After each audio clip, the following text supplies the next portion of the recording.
Tahun depan di tahun 2024, negara kita akan melaksanakan sebuah momen penting yaitu pemilu. Nah, yang menjadi unik ini, pemilu di tahun depan itu nggak cuma memilih calon wakil presiden, calon presiden aja nih, tapi kita juga milih DPR, DPRD, dan juga DPD. Permisi Kak, Iya. boleh minta waktunya sebentar untuk Boleh. nanya-nanya seputar pemilu. Aku mau nanya nih, menurut pendapat Kakak, partisipasi atau suara Kakak dalam pemilu itu penting nggak? Enggak sih, Kenapa? karena ada atau tidaknya aku kan enggak, kayak mana ya, enggak mengubah apapun.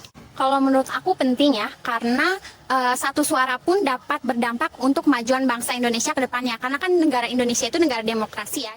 Sebagian dari kita mungkin mikir, kenapa kita harus ikut pemilu? Kan ujung-ujungnya gue kerja buat diri gue sendiri. Nah, sekarang bayangin kalau kalian tinggal di sebuah negara dengan pemimpin yang diktator, yang nggak mau mendengarkan apa kebutuhan kalian. Pembangunan infrastruktur kayak misalnya jalan, sekolah, rumah sakit, itu nggak ada. Terus kalau misalnya mau sekolah, harus berangkat dari jam 5 pagi, soalnya akses jalannya buruk banget. Mungkin untuk kalian tinggal di perkotaan, hal kayak gini nggak begitu berasa ya. Tapi yang pasti akan kalian rasakan adalah harga barang-barang yang meningkat, karena inflasi yang meningkat drastis. Nah, ini pentingnya menggunakan hak kamu sebagai pemilih di pemilu.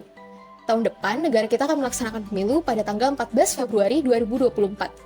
Ini adalah kesempatan yang sangat bagus untuk kita memilih calon pemimpin yang pantas untuk mewakili kepentingan rakyat.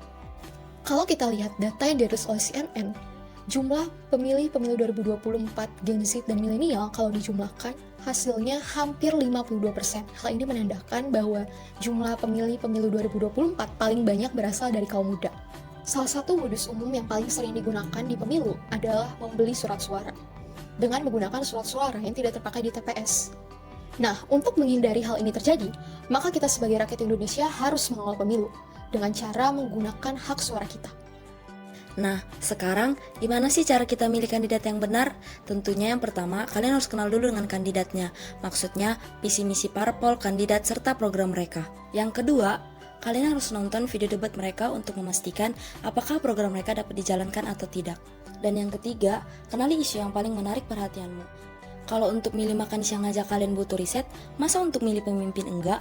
Sekarang, gimana nih cara kita untuk memilih? Secara garis besar, yang pertama, kita harus pergi ke TPS dengan membawa formulir pemberitahuan model C6 dan IKTP. Kemudian, pencoblos akan menerima surat suara dan masuk ke bilik untuk melakukan pencoblosan.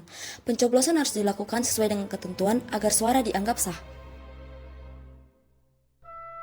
Bagaimana nasib Indonesia di masa depan? Itu berada di tangan